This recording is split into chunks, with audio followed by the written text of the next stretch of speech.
हाय दोस्त, गोटे कथा जानिच, मनुष्यर जीवन को सबुठारु बेसी नष्ट करे क्रोध।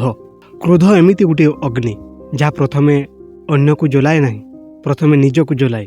मनुष्य जेतेबेले क्रोधित हुए से भूली जाए से किए, कौन कहूची कौन करुची। ए क्रोध उपरे गोटे गभीर कथा थिला जहाँ गौतम बुद्ध गोटे दिन एक घटना माध्यम समस्त को बुझाई देले। कौन है कि गोटे समाज बुद्ध गोटे गाँ पार्श्व बसीदेले।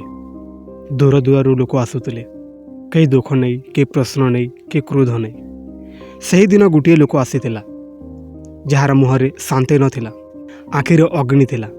लोकटी जीवन में बहुत अन्याय देखिथिला बोली से भावुला।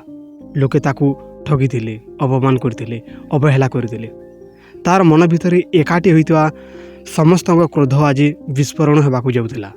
से बुद्धंक पाखकू आसी उच्च स्वर कहला। तार कथार सम्मान नथिला, शब्दरे अग्नि थिला। से बुद्ध को अपमान कला, कठोर कथा कहला, मनरे जहाँ थिला सबू बाहर करदेला। चारि पाखरे बसीथिबा लोके आश्चर्य होई देखुथिले। कई भाबुथिले एबे बुद्ध किछि कहिबे, क्रोधित हेबे, नहेले शिक्षा देबे। किंतु बुद्ध किछि कहिले नाही। से शांत भावरे से लोकटी को देखुथिले। मुहरे कौन परिवर्तन नथिला, जेमिति से कठोर शब्द गुड़िक तांग कानरे पहुँची पारिला नाही। किछि समय परे से लोकटी थकीगला। क्रोध चित्कार करी करी निजे निजे शांत हो गला। से लोकटी चुप हो गला। सेतिबेले बुद्ध धीर स्वर कहले, मु तुमको गोटे प्रश्न पचारि पारिबी कि? से लोकटी किछि असह्य कहला, निश्चय। बुद्ध कहले, जदि तुमे काहाकू उपहार दौच आउ से लोकटी उपहारटी नेउ नाही, तेबे से उपहार काहा पाखरे रही जाए? से लोकटी कहला, जे देउछि ता पाखरे। बुद्ध शांत भावरे कहले, आज तुमे मते क्रोध, घृणा और अपमान देवाक चेष्टा कल, किंतु मु यह ग्रहण कली नहीं। तेणु ये क्रोध क्या पाखरे रहीगला। ता शुणी से लोकटी चुप हो गला। से मुहूर्त तार मन भितर किछि भांगीगला। से बुझीपारा से जो क्रोध बही आनीला, से क्रोध निजको जलाई थिला, अन्य को नुहे। बुद्ध कहले, क्रोध एमिति गोटे भार जहाकू तुमे निजे बोहीथिल। जेतेबेले तुमे काहा उपरे क्रोध कर, से व्यक्ति संभवतः निज जीवन में अग्नि को बढ़ाई जाए, किंतु तुम्हें से क्रोध को धरी रह।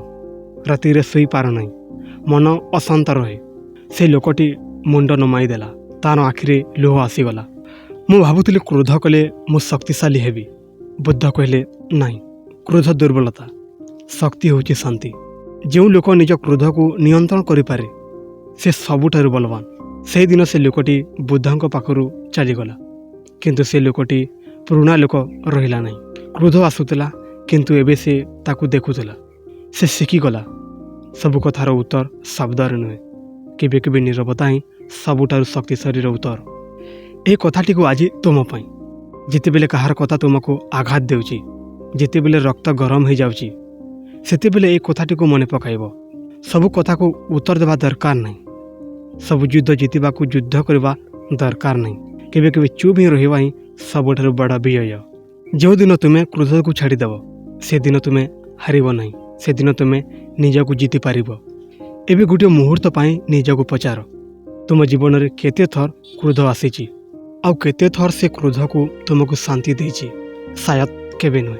क्रोध आसे अग्नि भूली जलाए आउ चली जाए, किंतु भस्म करी जाए आम मन को। बुद्ध आमको यही कथा शिखाई जाइछंती जे क्रोध आसवाटा अपराध नुहे, किंतु क्रोधर दास हो ही सबुठारु बड़ हार। जीवन में लोके तुमको अपमान करेंगे, भूल बुझे, तुम नीरवता को दुर्बलता भावे। से माने कहे चुप कहीं रोचु, किंतु से माने जानी ना जे चुप रहिबा माने हारी जावा नुहे। चुप रहिबा माने निजको बंचाइबा। जे लोक निज मन को बंचाई पारे से जीवन में केबे हारे नहीं। बुद्ध आमको यही सत्य शिखाई देले जे सबु युद्ध जीतिबा को युद्ध करबा दरकार नहीं।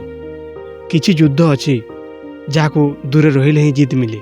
जेतेबेले तुमे क्रोधर उत्तर क्रोधरे दौच, सेतेबेले तुमे अन्यर अग्नि को निज हाथ में धरुच। और जेतेबेले तुमे शांत रहुच, सेतेबेले से अग्नि आपे आपे बुझी जाए। आज तुम जदि भावुच जे तुमको बुझीथिबा लोक कहीं नहीं, तेबे मन रख, शांति को केबे बाहर खोजबाक पड़ेनी। शांति तुम भितर अच्छी। क्रोध, घृणा, अभिमान यह सब तुम मन में आसुथबार अतिथि जेमिति आसंती सेमिति जीवाकू दियो। ସେମାନଙ୍କୁ ହୃଦୟରେ ଘର ବନେଇବାକୁ ଦିଅନି। ବୁଦ୍ଧ କେବେ କହିନାହାନ୍ତି ଯେ ଦୁଃଖ ଆସିବ ନାହିଁ। ସେ କେବଳ ଏତିକି କହିଛନ୍ତି ଯେ ଦୁଃଖ ସହିତ ଲଢ଼ିବା ଦରକାର ନାହିଁ। ଦେଖ, ବୁଝ ଆଉ ଛାଡ଼ିଦିଅ। ଯେଉଁଦିନ ତୁମେ ଛାଡ଼ିଦେବା ଶିଖିଯିବ ସେଦିନ ତୁମେ ମୁକ୍ତ ହେବ। ମୁକ୍ତି ମାନେ ଏମିତି କିଛି ନୁହେଁ ଯାହା ପାହାଡ଼ରେ ମିଳେ।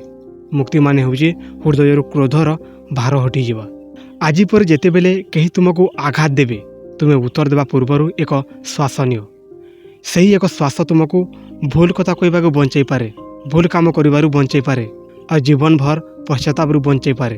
ଏକ ଶାନ୍ତ ମୁହୂର୍ତ୍ତ କେବେ କେବେ ହଜାର ଶବ୍ଦ ଠାରୁ ଶକ୍ତିଶାଳୀ ହୋଇଥାଏ।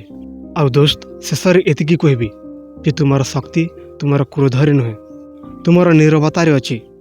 ଯେଉଁଦିନ ତୁମେ ଏହାକୁ ବୁଝିବ ସେଦିନ ଠାରୁ ତୁମ ଜୀବନ ହାଲକା ହୋଇଯିବ, ଶ୍ୱାସ ନିଅ ସହଜ ହୋଇଯିବ ଆଉ ମନ ଶାନ୍ତ ହେବ। ବୁଦ୍ଧ ଏ ସତ୍ୟ ଛାଡ଼ି ଯାଇଛନ୍ତି, କ୍ରୋଧକୁ ଜିତିଲେ ହିଁ ସତ୍ୟ ଜୟ ହୁଏ।